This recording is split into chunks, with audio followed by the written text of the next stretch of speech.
You're listening to Redesigning Reality with Dylan Charles and Jeff Anthony.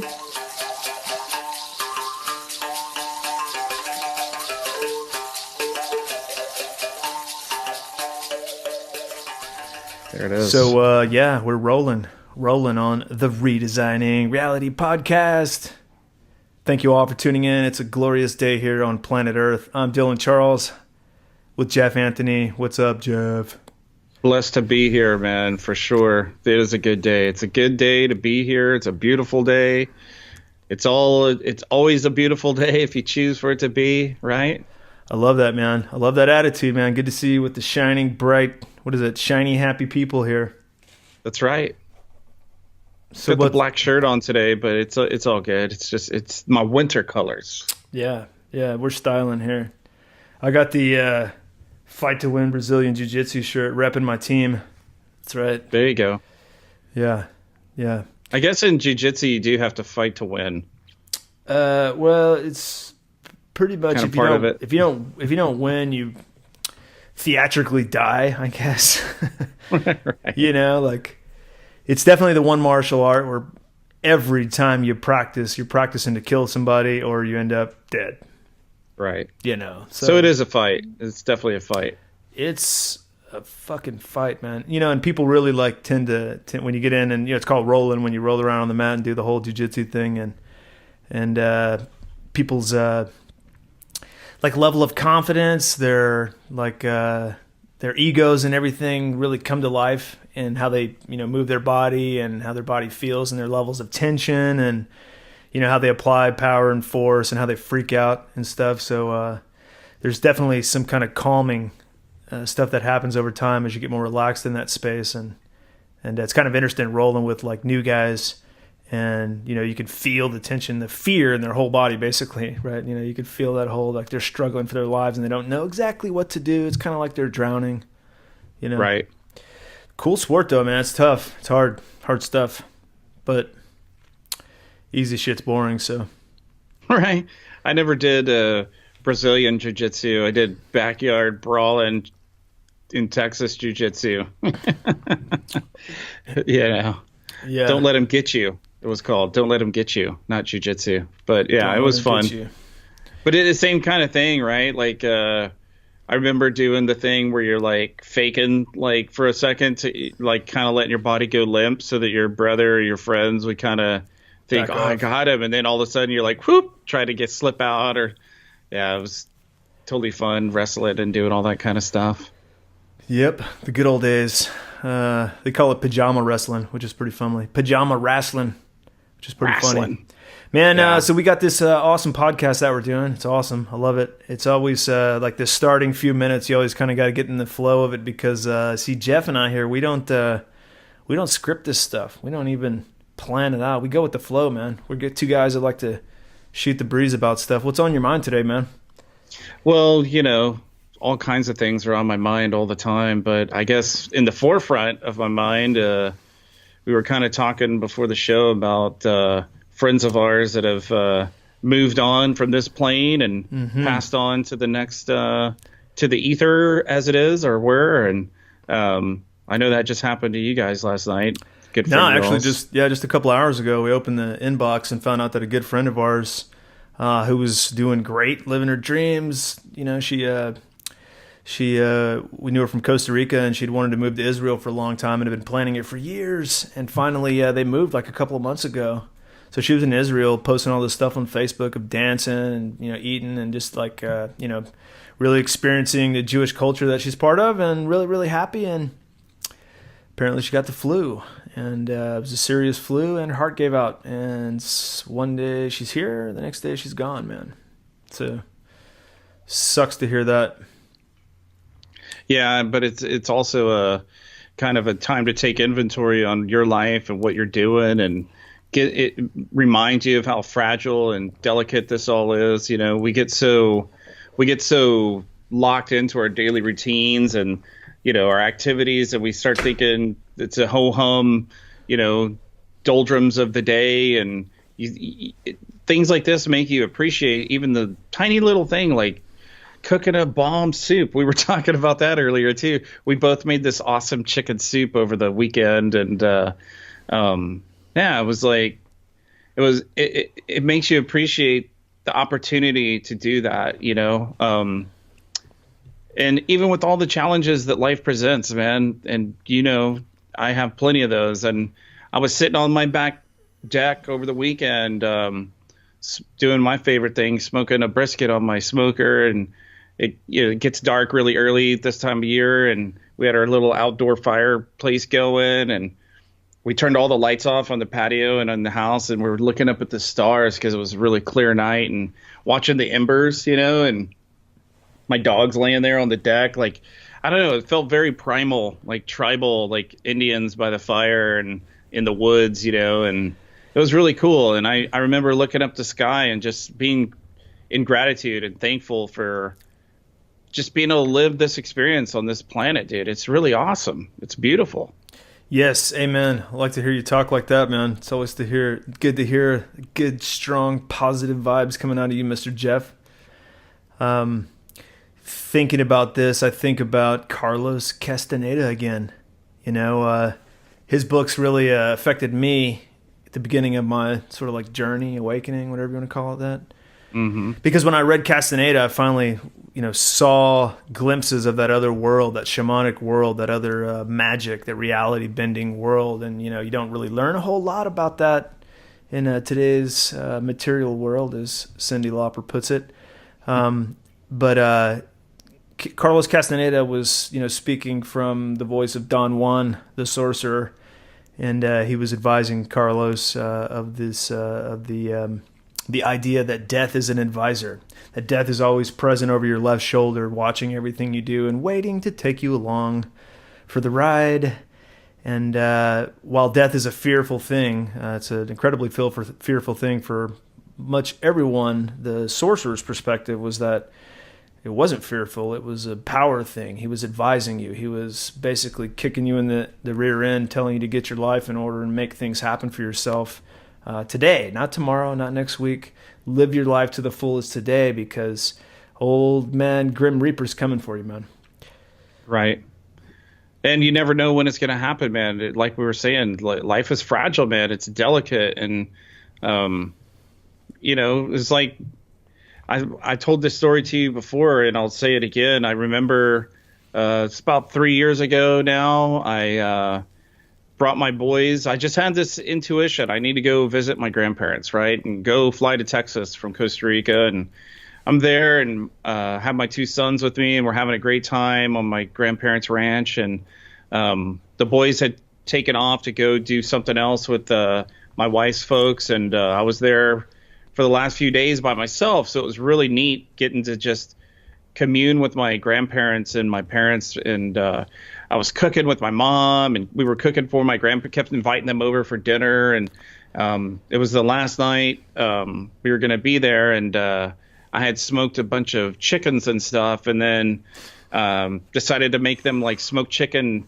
enchiladas, right? And because they're Texans, you know, love the Mexican food. And so I made these enchiladas and made the sauce and did the whole nine, you know. And being in Costa Rica, you get real resilient and learn how to do all these things, because there's no Maudie's down the road to go get a good plate of enchiladas at. So anyway, we had an awesome dinner, and it was the end of an awesome, you know, 2 weeks. And my grandmother just walked up behind me and put her hands on my shoulders and was like, "Well, Jeffrey, I'm glad you came to see me one more time before I died." And I laughed at her, and I was like, "Come on, Mimi, you're doing great. Like, you're 91, you're in awesome shape." And yeah, she was, man. She was driving around the ranch with us. We were checking out animals with the kids and all this stuff. And then that was it, bro. I mean, that was it. That was the last time I saw her. And so do you think, do you think she knew? What do you think she meant by that? I think she knew. I think she was tired.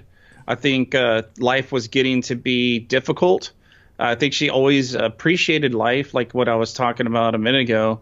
But I think at the same time, that's something that you could probably talk about a little bit too. We've both had grandmothers that were in their 90s, both 93 years old when they passed away. And man, it gets hard, man. And like it's your body starts falling apart on you, and it's painful, and your friends and other loved ones have gone on too, and it becomes tedious would be the word I would associate with that, you know? Yeah, I had a similar experience. And my grandmother passed away last year as well, because we have, so much in common. And I was in town in Austin, Texas for a wedding. And so I got to spend a whole lot of time with her. She's at the old folks home. And I remember going the first day I went to go see her, took her down to the cafeteria at the old folks home and was like, good to see you, Grandma.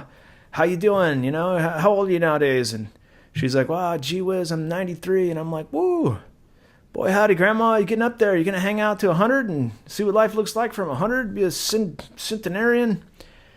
She's like, no, I hope not. I really hope not. And I was taken aback. I was like, what do you mean? She was like, it's hard, Dylan. It's really hard. It's hard putting food in my own mouth. It's hard, getting up to go to the bathroom. I'm just tired. I'm tired of it all. I've had a great life, and I'm ready to go. I'm ready to go. And yeah, I mean, what do you say to someone like that? But just, okay, cool. Well, let's have a good lunch. I'll come back tomorrow. I'll spend time with you. I'll come back the next day and spend time with you before I leave town. And 3 weeks later, man, she slipped into a deep, almost a coma-like sleep, was there for a week. And then my father was with her in the hospital, and he put on Benny, is it Glenn Miller, the Glenn Miller Orchestra, I think it was, or maybe some classical song of hers. She wasn't responsive or talking.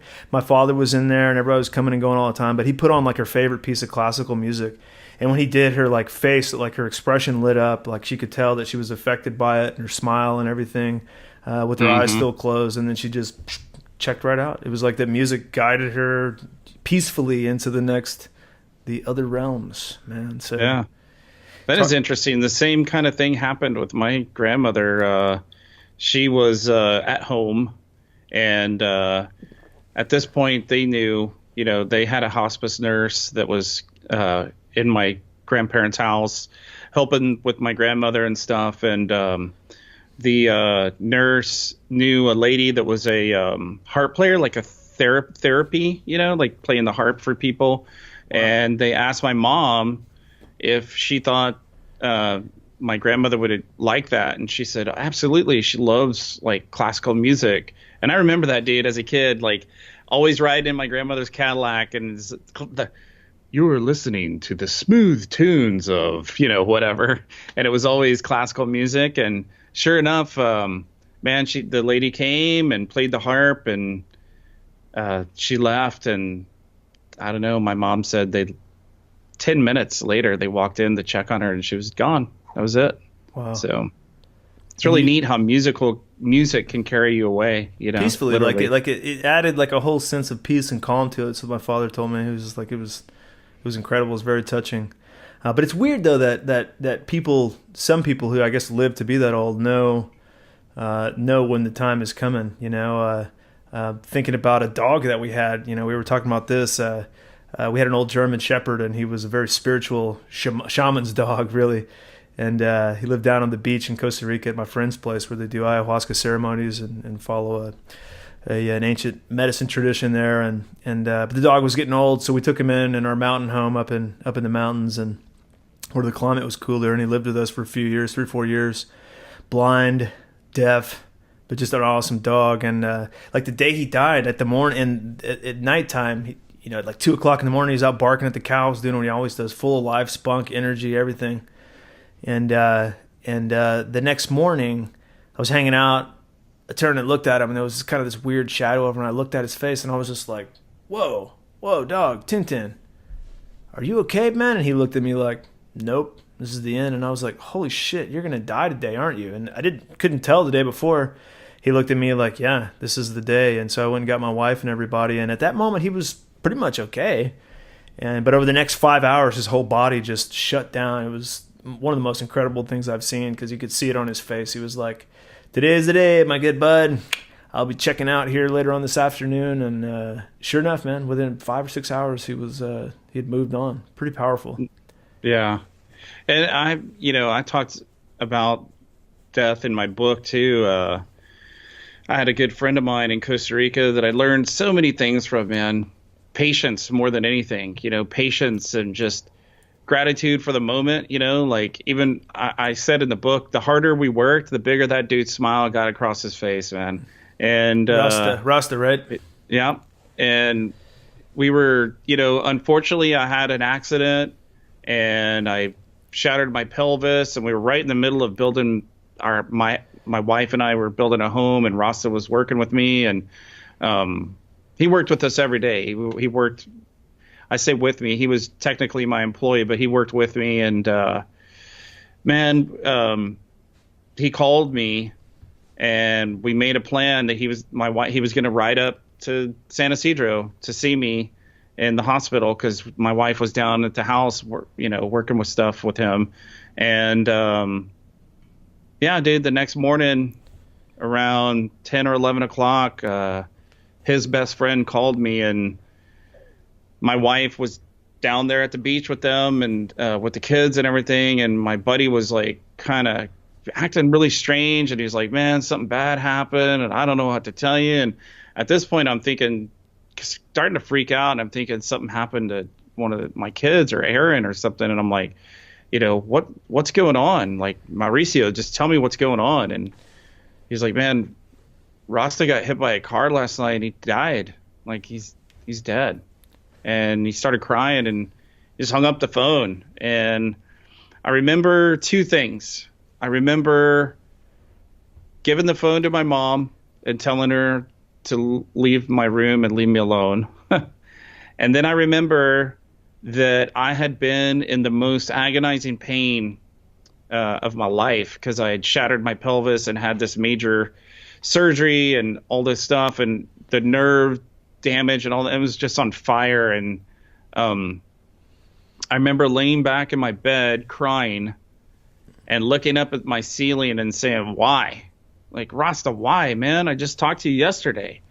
And right as I said that, this grace just entered my room, and all the pain, the anxiety, the worries, it was all gone, dude. For like 24 hours, I remember the whole day I felt great physically. Wow. The pain was gone, and reflecting on all these awesome memories and things I had done with him. And man, I woke up the next morning and it was all back. And it was neat, though. Like, I knew it was Rasta. I knew it was him giving me just a reprieve, but it did too. It kind of snapped me into, because at that point, man, I was in so much pain, and you're having all those negative thoughts of like, man, fuck this. Maybe I don't want to do this anymore. This sucks. I already have all these other things going on, and now this, and man, hell no, I wasn't ready, because it reminded it made me, like you said, death is like it pushes you, and it made me realize, man, even with all my challenges, I love being here, and I want to do this. It makes you double down on life. Yeah, I had an experience in my early 20s, mid 20s, when I was going through like a whole bunch of really serious personal challenges, depression, anxiety. I had been married for a couple of years at that time, and things weren't going too well, and just a very, very challenging time in my life. And my getaway was to go from Austin, Texas, out to Big Bend, West Texas, which is hands down one of the most beautiful national parks in the U.S. And I like it because you can stay out in the desert. You can camp out, 10 miles from the ranger station, 10 miles from any other campsites, everything, and just like be in the desert by yourself. And one trip I went down with a couple of friends of mine. We were hiking all day in the sun. Everybody was burned up, heat, hot and tired and everything. And we get back to camp and set up camp, and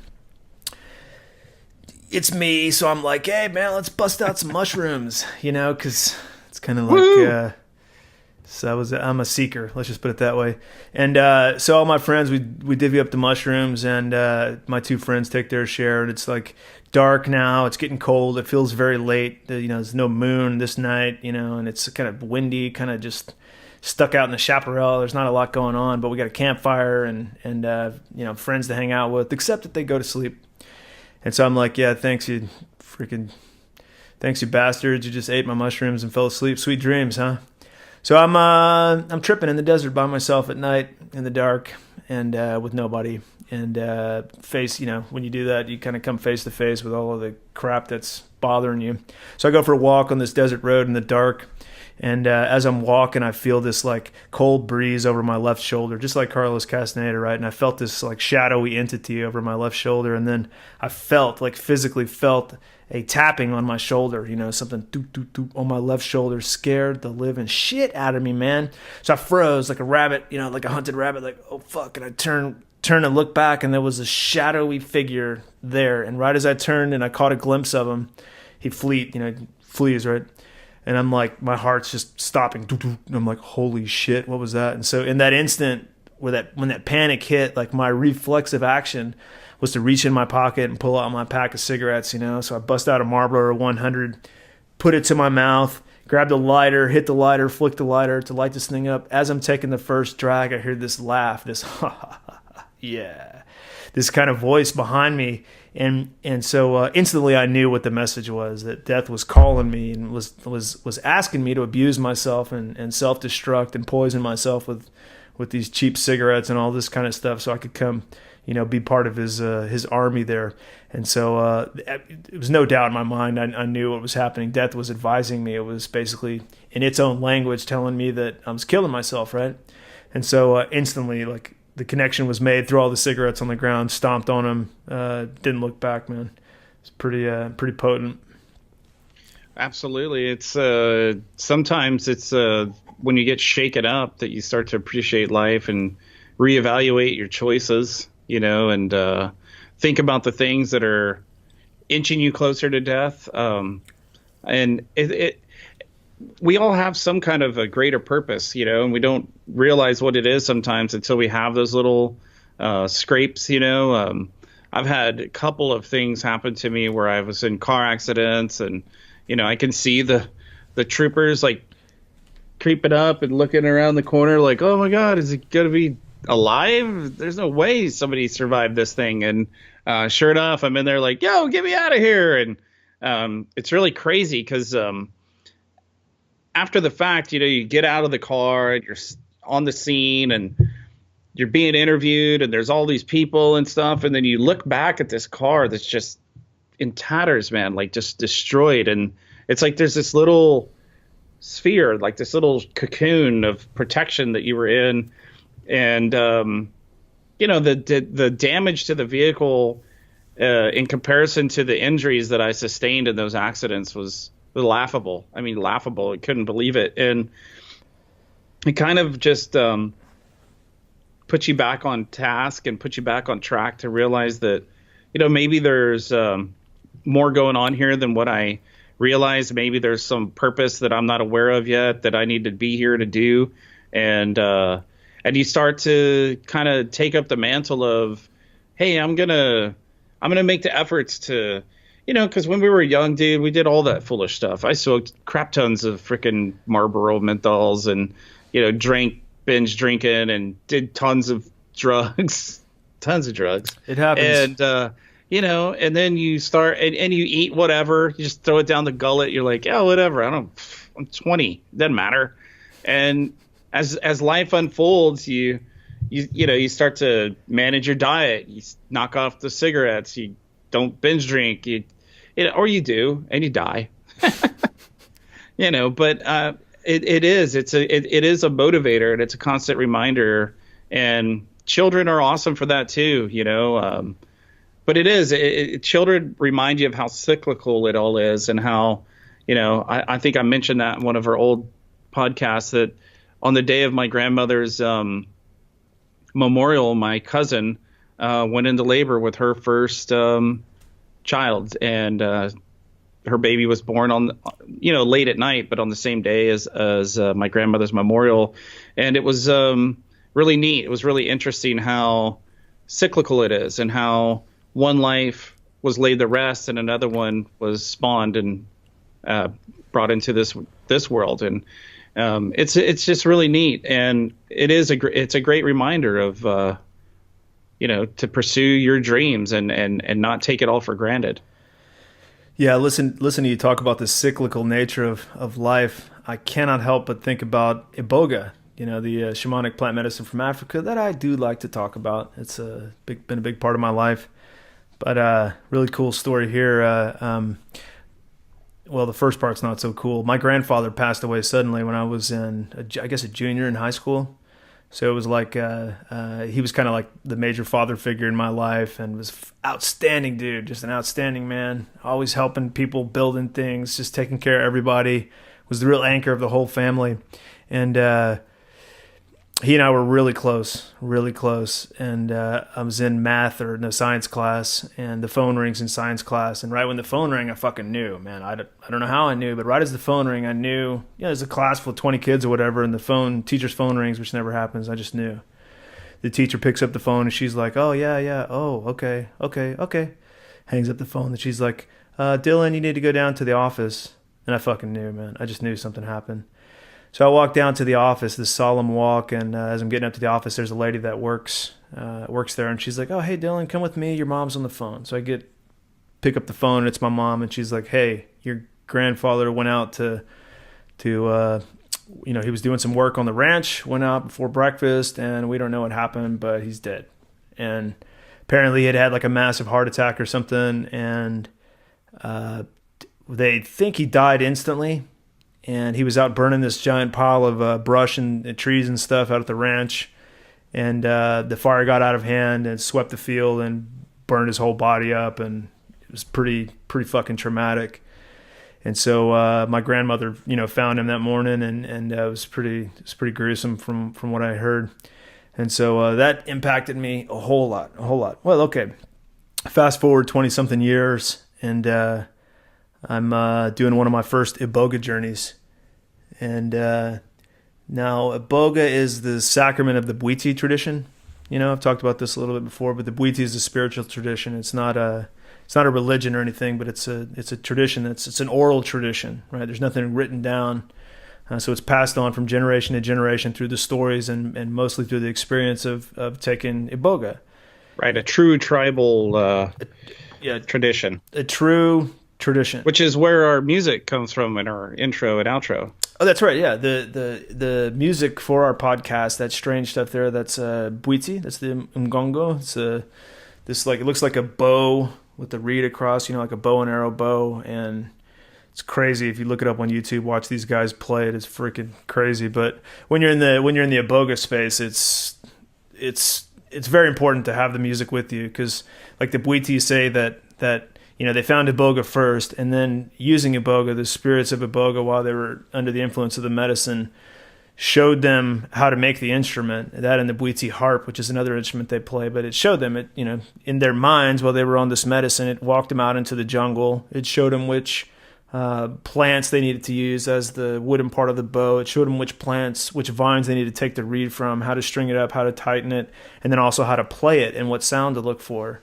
And so to the Western ear, it's pretty far out. But it's really awesome. Yeah, it's pretty amazing once you really understand it. If you've journeyed with the Iboga a few times and you've really wrapped your head around it, which is kind of a funny way to put it. But so anyways, fast forward to one of my first Iboga journeys, and it turns out that the Bwiti believe that the spirits of our ancestors live on the moon, right? On the dark side of the moon, right? And so when you're doing Iboga with a proper guide, especially someone trained, in a proper African Bwiti tradition, there's a lot of dialogue that happens. There's a lot of conversation throughout the night. It's not just like you take your medicine and sit on the couch and quiet. There's somebody that's actually working with you, talking you through the experience of meeting your soul and repairing your life in this space. It's incredibly profound. But when we were doing the journey and the medicine really started to kick in, you could feel your third eye open up, and you can literally start to see the whole universe inside your head. It's hard to describe, but when this happens, they're like, okay, cool, we'll go. The guide is like, well, go to your house, just go to your house. And you're like, do I imagine? And they're like, no, don't imagine, just go there. So in your mind, you think, I go to my house, and then you see yourself looking at your house, standing in front of your house, and all of your senses and everything tells you that you're there. So it's incredibly real. And so I'll fast forward a little bit, but you go through this process of meeting your soul and whatnot, and getting to reconnect with your soul. And then when you do that, they're like, okay, cool. You've been in your house, you've met your soul, go out front again and look up at the sky and jump, just go, fly into the heavens. And so I was told to do that, and I was like, what? And they're like, just go, fly up there. So I was like, all right, fuck it. And I just jumped and flew all the way out to Pluto. And my guide was like, where are you at? I'm like, damn, I'm out like Pluto. He's like, no. Whoa, it's too far, man. Come back in. Don't go that far. Don't go that far, man. Easy, cowboy. And so I was like, oh, okay, all right. So Space Ranger. So he's like, hey, man, do you see the moon? And I'm like, yeah, it's way the fuck over there when I see it. He's like, sounds so bizarre, man, talking about it. But as I'm saying this, I'm reliving it in my mind. I'm just like, wow, it's unbelievably powerful. Right. So I'm like, he's like, go to the moon. So I'm like, all right, I'll go to the moon. And she's like, you there? And I'm like, yeah, holy shit, man, I'm on the moon. And so I'm sitting there with my eyes closed. This music's blaring. I got a blindfold on. And I'm just laying there on a mattress. And somebody's sitting next to me talking to me. And they're like, go to the moon. Yeah, okay, so I'm on the moon. What do you see? And I'm looking around. I'm like, oh, I see some footprints of moon boots and there's a little American flag there. Like the quintessential American moon landing story. Right. And what they do on the moon, man, is they ask you to contact any of your ancestors that you'd like to communicate with. Primarily deceased people, and it doesn't have to be people that you personally knew. You can actually go back and communicate with anybody in your lineage, and really anybody you want to. It's pretty amazing. So I was thinking, well, okay, I'd like to talk to my grandfather who passed away, rather unexpectedly when I was a teenager. Okay, cool. Well, speak to him. So they have you speak. You actually speak out loud. You don't just think it. They're like, Grandpa, Granddad, are you there? And they're like, say it out loud. I said, I'm a granddad. Could you come talk to me? And they're like, do you see him? And I'm like, holy shit. Yeah. I see him. He's there. Where is he? And I'm like, well, I'm looking at him and he's like above, kind of in the sky, looking down over the ranch where he lived. And so, I literally see him because like when you do a boga, man, like, it's like a movie screen opens up inside your head. So you could see... Right, like a projector or something. Yeah, it's like literally you see like a movie screen. It's almost like happens in like a fast rate kind of flicker frame, kind of hyper speed thing. So you see all these stories, these visual stories happen in front of you, and you can sort of guide that process. But when all that stuff's happening, like you'll see a bunch of information there, but at the same time, you're also feeling a bunch of information. Like you're getting communication from this movie on multiple levels, on very deep levels. And so there's my grandfather in the sky. And so the guide's like, well, ask him how he's doing. And I'm like, speaking out loud. Anybody else in the room can hear me. And I'm like, how are you doing, Granddad? And I see him, just giant grin on his face. He looks healthy. He looks happy. He's like, I'm doing great. I'm doing really great, Dylan. It's so nice to see you. It's so nice to talk to you. I miss you so much. How are you? And I'm like, and the guide's like, what did he say? And I'm like, he wants to know how I'm doing. He's like, all right, tell him. So right. I'm like, I'm doing good, Granddad. I'm just, trying to figure out life and trying some new things and really trying to understand myself and my role and my purpose in life and whatnot. And I was like, and the guide's like, well, ask him if he has any advice or knowledge or wisdom for you. And I'm like, Granddad, what can you tell me, And long story short, he basically says to me, like, you're doing good, Dylan. Take care of your family. Really, really, really good to see. I'm really proud of you for being such a good father and husband, and keep that up. And I'm like, well, is there anything that you'd like me to do for you? And he's like, yeah, I'm doing good, but your grandmother, I'm really worried about her. And he points. And as he points, I see his finger. I look down, and there's the house where my grandmother lives. And so it's been 20 plus years since he died. And my grandmother at this time is literally like 91 years old. This is the other grandmother, not the one we talked about previously. But she lives out on this ranch by herself. She gets around really well, really takes good care of herself, but she's very lonely. And so I say to my granddad, I'm like, well, what do you mean look out for her? And then he says to me, he says, I'm really worried about her. She's very lonely and she's scared. And I want her to come see me as soon as possible. I want her to be with me. It's time. And I was like, whoa, okay.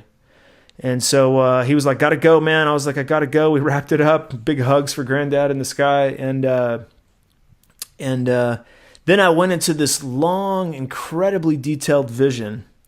When I say incredibly detailed, like it's truly like a pineal gland, third eye, awake, like opening to where like all of your senses are activated without any, physical sensory input information. Like I'm seeing things, right, but I'm not receiving any light. I'm feeling things, but nobody's touching me. Right. I'm hearing things, but there's only music playing. It's a whole everything's activated. It's pretty phenomenal. But I went into this really long, powerful vision where I relived the day of his death. But for the first time in my life, I relived it from my grandmother's perspective.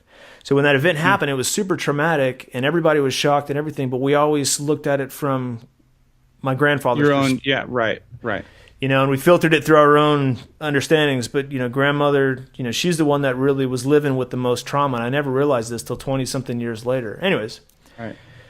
So I got to see her like the whole morning where she wakes up and she's cooking him breakfast as he's working, and she's calling him and he's not coming. And she notices the fire's out of control, and then, the whole scene. And it was very, very traumatic. And anyways, so the next day after the ceremony, I just had to call her and talk to her. And I talked to her, and she was doing great. And I told her all about the story, and she was like, "Wow, you talked to Granddad. That's amazing." She's like, "I believe that stuff's real. So thank you for sharing that with me." And I told her, Granddad's there. He loves you. He's waiting to see you, and he's happy. And he says where he's at is a very happy place, and that you should have no fear. Okay, I'm not saying that. Well, let me just say this. Within 3 weeks, she had a stroke, and that was like the beginning of her decline. She was doing great at that moment. Within 3 weeks, though, after my grandfather telling me that she was coming to join him, she had a stroke. And so for the next 9-10 months, her health just deteriorated, and further and further until she finally passed. And that was while you were visiting us one time down in the Osa. Yeah, that was when down. She passed. I remember. Down in the Osa, Costa Rica, and so it was a pretty big deal for my mom, who's done ayahuasca, and she's always been a really spiritually attuned person, and she always believes in this stuff. So when I told her the story about actually being able to talk to my grandfather, she was like, "Well, you gotta share this with grandmother." And so a couple times over the months when I saw her, she would ask me to give her more details and stuff. And my mom told me later that my stories to her about this experience really, really helped her to let go. She was still holding on to the fact that she was alive, the fact that she had grandkids and great grandkids, right. And her whole family was huge, and there was all these people in her life, and she was holding on to all this. But my stories about visiting her deceased husband helped her to come to terms with the realization that there was another stage of life that she was ready for. Fucking deep, right? Yeah, life changing. Well, I'm glad you put it that way too. Another stage of life that she was ready for, right? Because I think so many people in our world, you think of death as an end, and it's not an ending. It's another beginning. I know it sounds hard to contemplate or fathom that. Even for me, I'm very tied in to this right here. I was just talking about how much I appreciate and kind of honor this experience, and I love my children, and I want to be here to watch them grow up. I want to watch my boys become men. I want to, see their children. I want to, see what unfolds in my wife's lives. But at the same time, I realize that death is something that is waiting for all of us, right? No one escapes death. And the more you can kind of embrace it in a positive way, as in a realization that it's not the end of something, it's the beginning of something new, a new adventure, a new life, an altered life. It becomes less scary, right? It's not something to be fearful of or to be so afraid of. And little did we know this show was going to unfold this way, but it's kind of really cool how it is. It feels therapeutic. And as you're sitting there talking about your grandfather and your grandmother and relating all that, so I'll relate another story. Death had never touched my family until this last year of 2017. My grandmother passed away, as did yours, and then they were both 93. And then my grandfather and I, we share the same birthday in November 29th. And it was really always, my favorite time of the year was my birthday, because it was my granddad's birthday, and he was like this big, bold party guy, right? Like, he just loved having a good time, and he had been very successful in life, in all facets. I mean, family success, personal success, financial success. So he had a big ranch in Texas, and you know, always took us on the most amazing vacations. And his birthday was always a big time celebration, and it was my birthday as well. So it was like this awesome experience because everybody came for my granddad's birthday, right? That's their dad. So, and we get together and there's 40 something of us, you know, having a birthday. And when you're little, you're like, yeah, everybody's here for my birthday, you know, but it's really because of your papa or whatever. And anyway, it was tough, man. Like seeing him after my grandmother passed, I could tell he was sad, bro. I mean, I could tell he was having a hard time with it. And he was one of those super positive guys, right? And he was 86 years old. And, you know, some of my cousins and my brother and stuff have children, and they're getting in school and they're getting in there. And my brother's daughter, for example, wants to be a doctor. And my granddad was all, well, it was like, yeah, about 14 years, I guess. She'll be well into that. But I think I could hang out till then. I could make it to 100, and I could see that, you know, and that'd be really fun. And, he was being very positive after my grandmother passed. But then in the months that followed, I would talk to him a lot, you know, because I was concerned about him. He was super close with her. And it was really interesting because I got to see him in a more vulnerable state than I'd ever seen him in my life. He'd always been the strong, you know, kind of ironclad dude in our family, and kind of the anchor, you know, the rock. And it was really neat that he kind of let his guard down. And, you know, I'd call him at night and he'd actually get on, you know, what's that thing called? And it was like Skype, but whatever. It's through your iPhone, and you're talking to them, you see him in the video and stuff. And we'd be talking, and he'd be laying in his bed with his shirt off, laying on his pillow. And I'd be like, what are you doing, man? He's like, call me in bed. And he never would do that before. You know, he'd always get up or sit up and have his clothes on. He's in his bed with his shirt off, and he'd be like, I'm sitting here cuddling with your grandmother's pillow. I like to spray her perfume on it. And he showed me her bottle of perfume. And, you know, he just let his vulnerability show. But at the same time, it made me realize that he was having a hard time. He was sad. And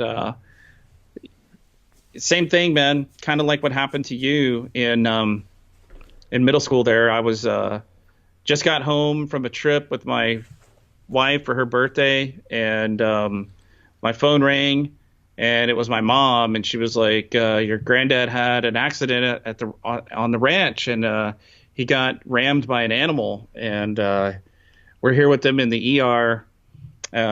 He's hurt pretty bad, you know, but he's in good spirits, and you should talk to him. And I talked to him for a little bit, and he's always a wise guy, you know, wisecracking. He said he got in a fight with the bongo and that he won.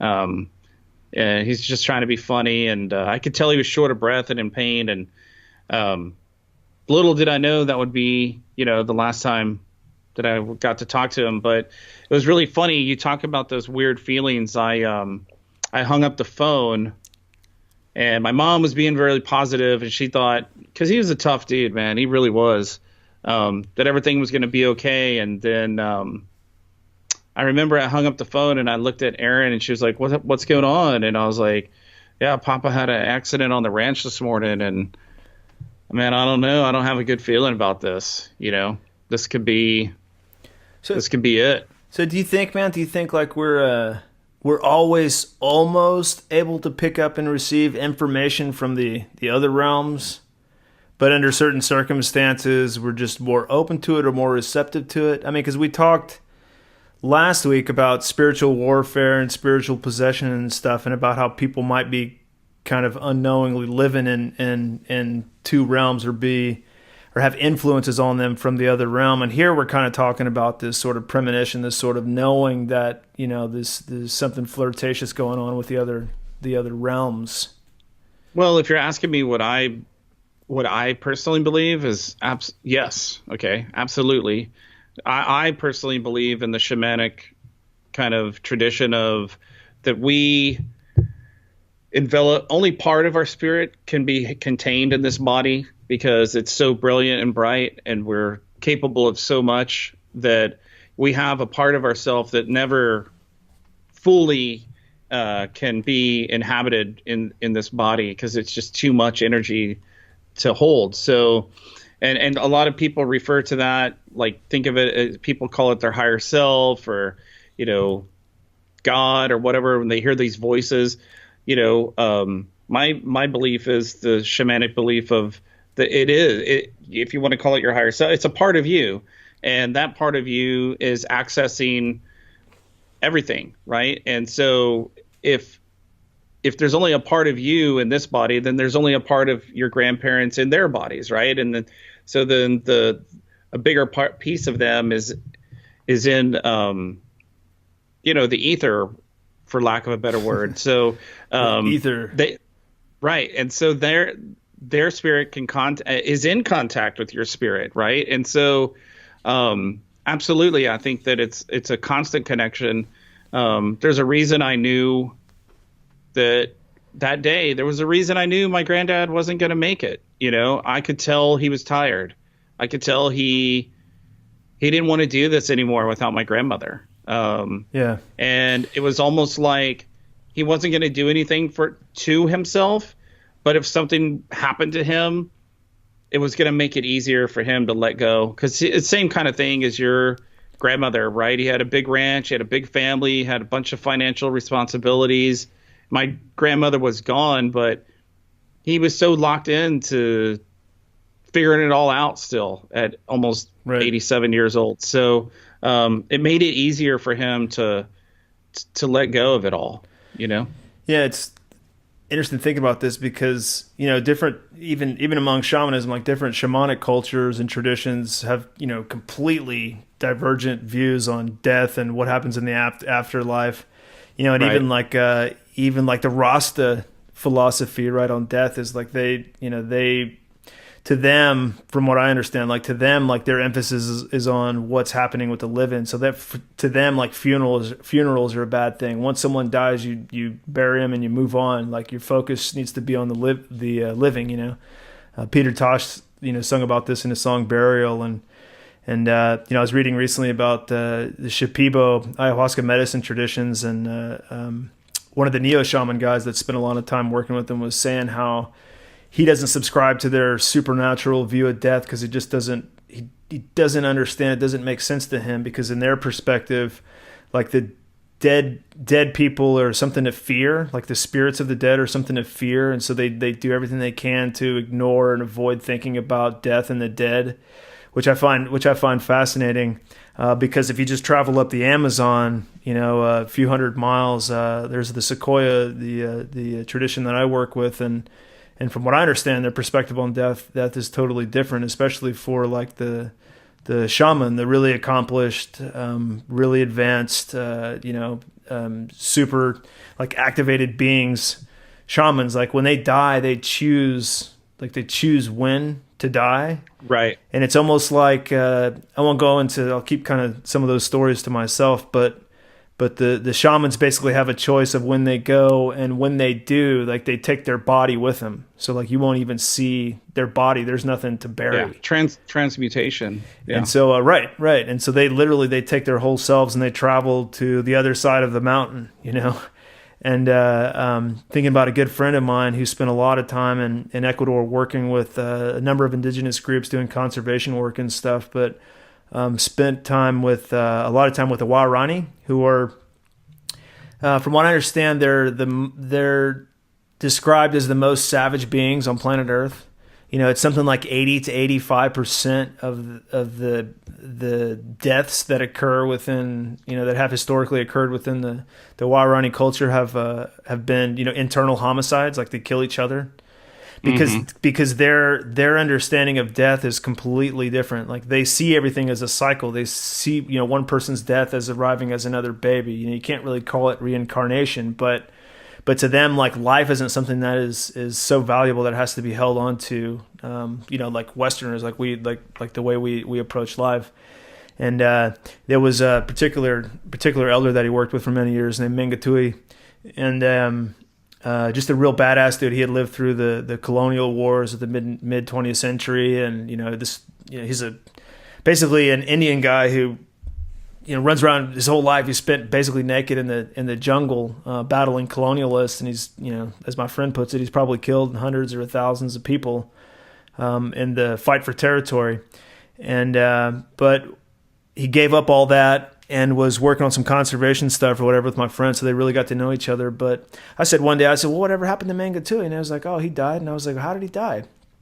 My friend says, well, he died like any proper Waorani does. The Waorani in their tradition, like, they don't ask for help. Like, they don't. If you're climbing trees and you're hanging from a tree and you need a hand, you either fall or you just do it yourself. Like, that's part of their culture, is that people are totally independent while being part of the whole. And right. So he said, so in that view, growing old and becoming debilitating is, and for lack of better words, it's an embarrassment. It's a disgrace. Like, you don't want to do that. You don't want to. You can't be put in a situation to where you're burdening the other people of the tribe. Totally different worldview. But I asked him, I said, well, how did Mangatui die? And he said, oh, he died like a proper, Waorani does. He built a fire and he jumped into it. Jeez. That's bold and brazen, right? It's legit too, man. That's crazy, man. That is legit. Legit. That's the word. That's the word of 2017. Legit. My 13-year-old daughter tells me that the word is lit. Lit. Ah, well, hey, lit's even better for lighting a fire and jumping into it, right? Yeah. Yes.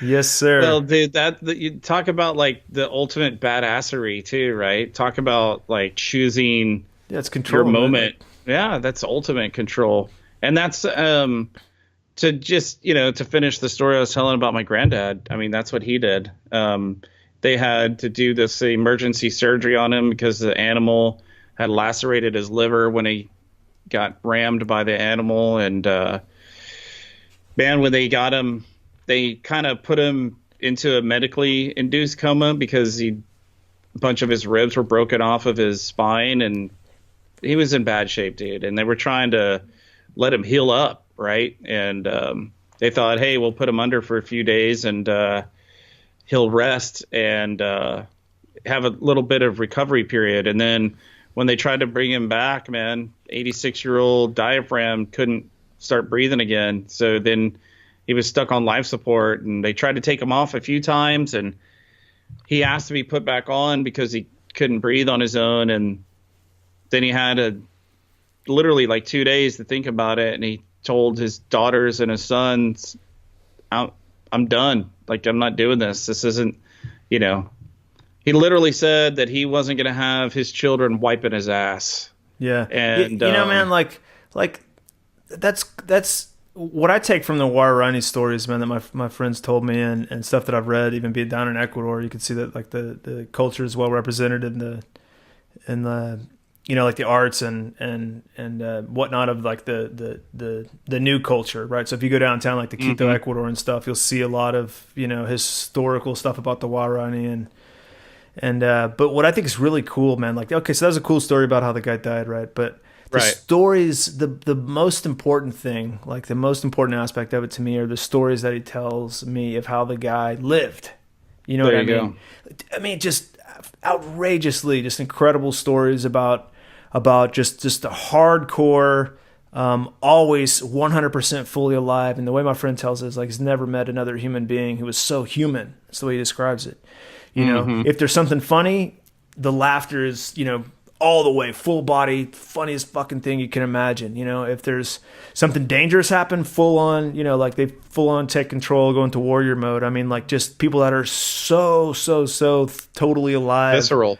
Yeah. Visceral, but totally just like open to being human in every possible way, like to the absolute fullest. Like, there's no second guessing, there's no doubts. They're just, essentially like raw animal humanness, man. To me, that's the fascinating part of it, because when you add that story about his death on there, that really, it completes the whole picture of how they lived, just absolutely alive the whole time.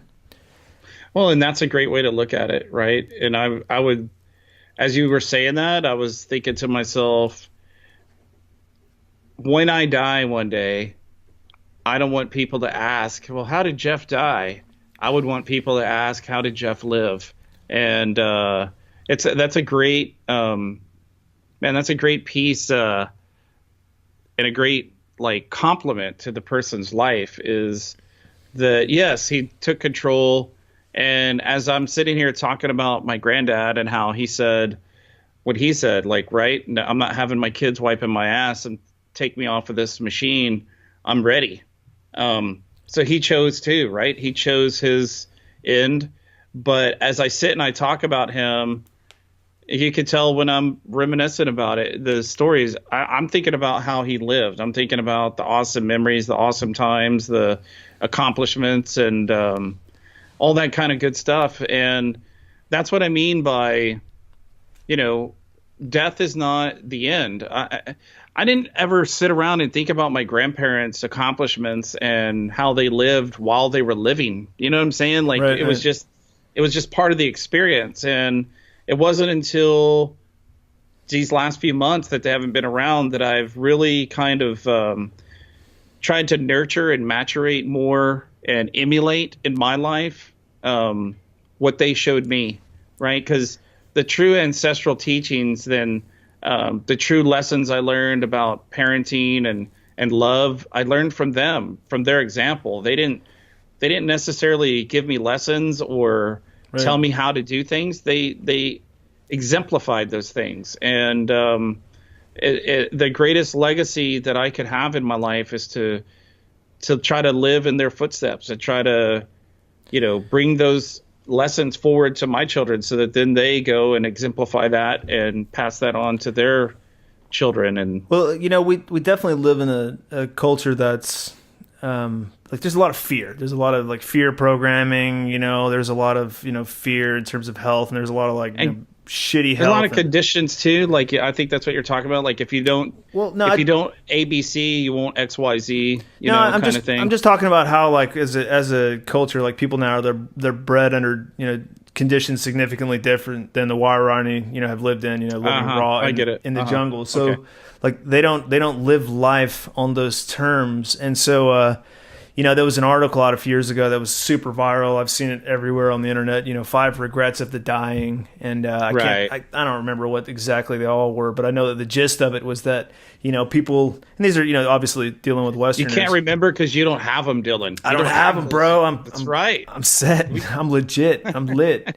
You're lit up. But it's the things that you would expect. Not taking the chance to live the life that you want, living in that world of excuses, of almost, or I can't take this risk, or I can't, you know what I mean?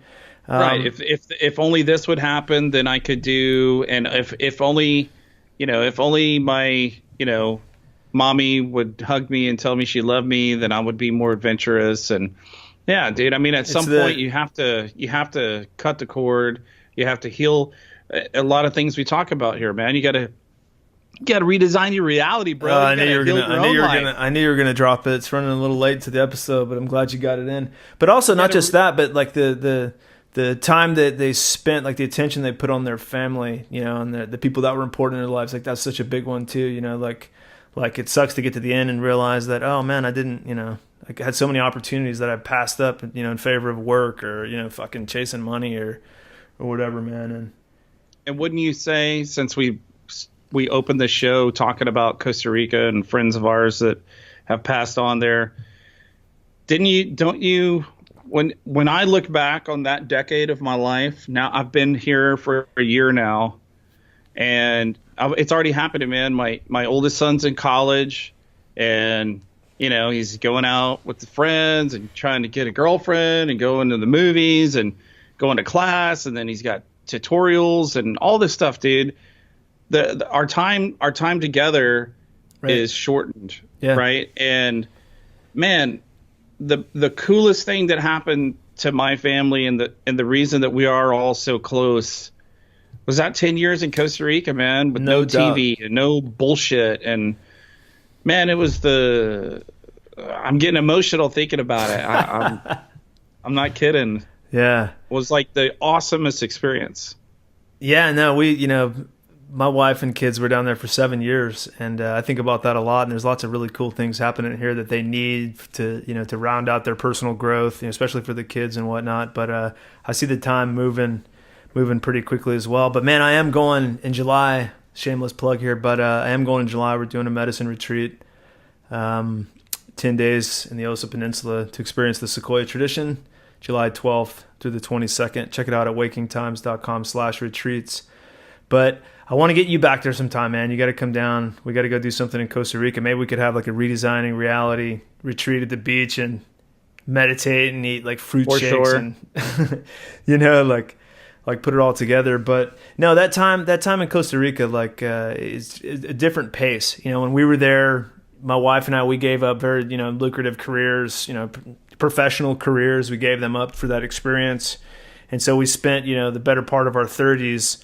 Living in, third, second world kind of ish country, with not a lot to do. And so you're really just left to get to know yourself and get to know the people in your life really well. And so, now we're back here in the States and I see the 3 kids. Like, I don't know anybody here whose kids can play and get along with each other as well as my kids do. Like my kids, the 3 of them, you turn them loose in the house, man, they have a blast all day, all weekend, all week, all summer, whatever, And they adapt, man. I'm watching my kids adapt so quickly, and some of the ridiculous nonsense that kids at my littlest guy, at school are like, what do you mean you don't know what Jolly Ranchers are? And it's funny to me, right? Like, I'm like, that's awesome totally. That you don't know what Jolly Ranchers are, dude. It's awesome that you don't. It's awesome that you don't have any idea how a football game is played. Of course, in Costa Rica, football is soccer. That's what they call it, football. It's the real football. But it's totally awesome, And but man, I want to talk about this on another episode too, man. It's just like the.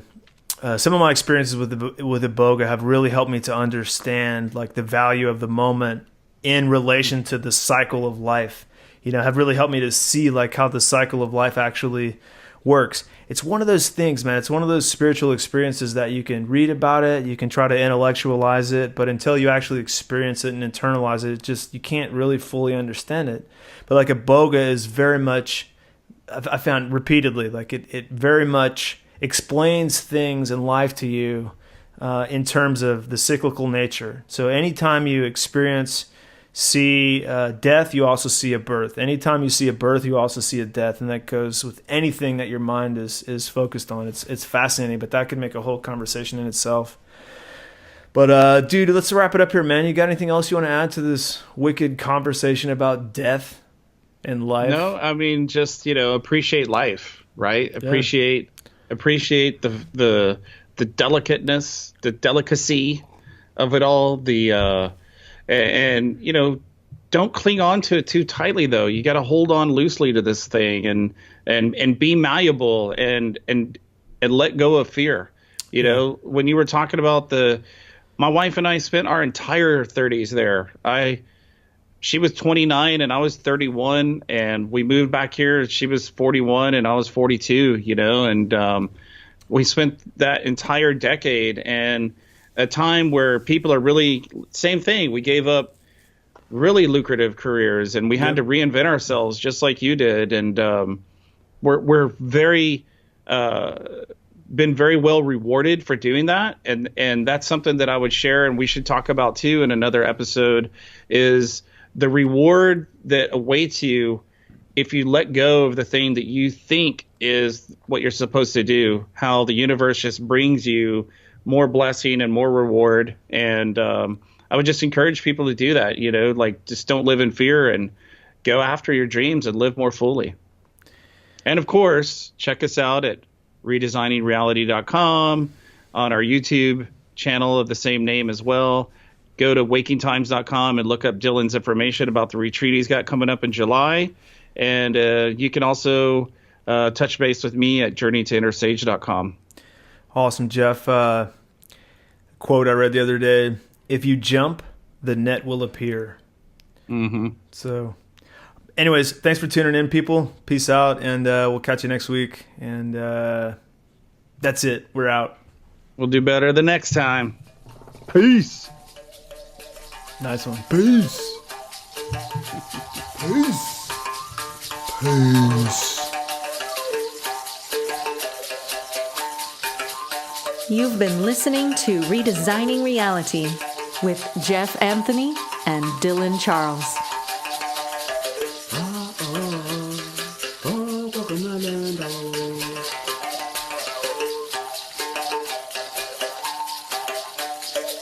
Mukabaya, mukabaya,